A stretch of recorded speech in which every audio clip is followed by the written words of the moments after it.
Welcome to Build It for the Web, where we build all things web related step by step so we know how the code behind it works. Today we're going to create a simple bouncing balls animation. Let's start coding. First off, we're going to start by creating a wrapper element with the class wrapper, and then we're going to place inside with that 3 circles with the class circle. First, we're going to style our wrapper element by giving it a width of 200 pixels, a height of 60 pixels, and a position relative. Then we're going to style our circle element by giving it a width of 20 pixels, a height of 20 pixels, a position of absolute. And then we're going to do a border radius of 50% and a background color white. And then we're going to place it left 50%. Then we're going to see a circle appearing on our screen. Now we're going to style our second circle by giving it a left value of 45%. And our third circle, we're going to style that by giving it a left value of auto to overwrite our earlier value. And then we're going to give it a right of 15%. And then you'll see our third circle appearing on the screen. And next, we will make a keyframes animation called circle. At the start of the animation, we will set the following properties: top 60 pixels, height 5 pixels, border radius 2 times 50 pixels and 2 times 25 pixels. And then we're going to give it a transform of scale x 1.7.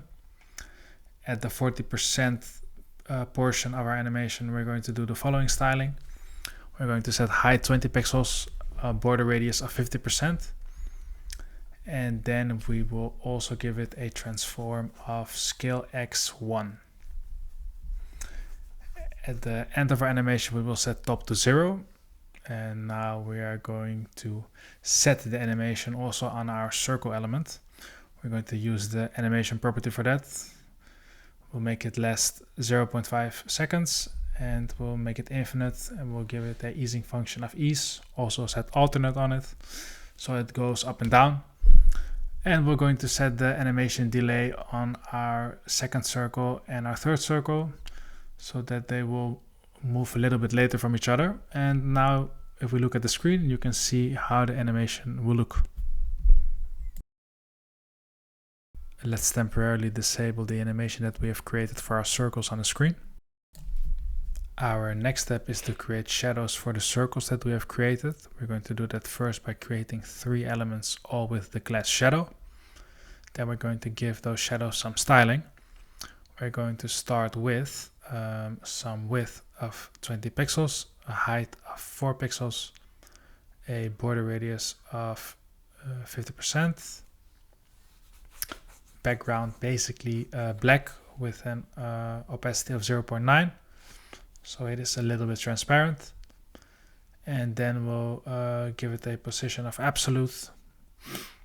We'll give it a top of 62 pixels, z-index of -1. And we'll give it a left of 15% and a filter of blur 1 pixel. Now if we save this, we will see the start for the shadows. Now we're going to position our second shadow element.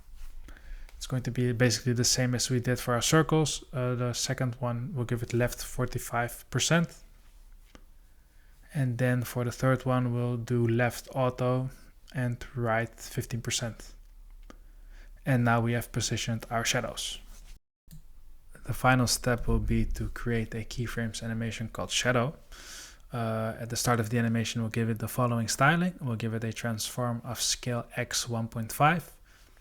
And then we're going to, at the 40% part of the animation, we're going to give it a transform scale x of 1 and an opacity of 0.7.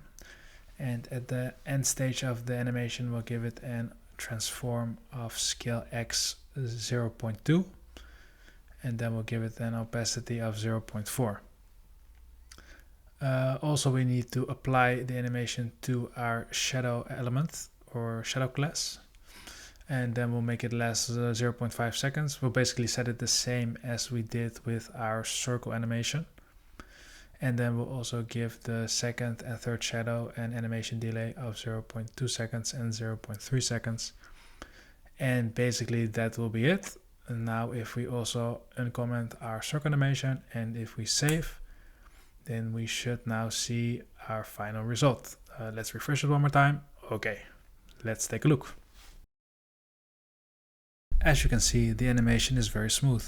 You can really see the circles squish smoothly and jump upward again like a spring. The original code for this effect can be found on uiverse.io. If there are any other components, animations or effects you want to have explained, let me know in the comments. I'll be making more videos like this in the future. See you next time. Bye bye.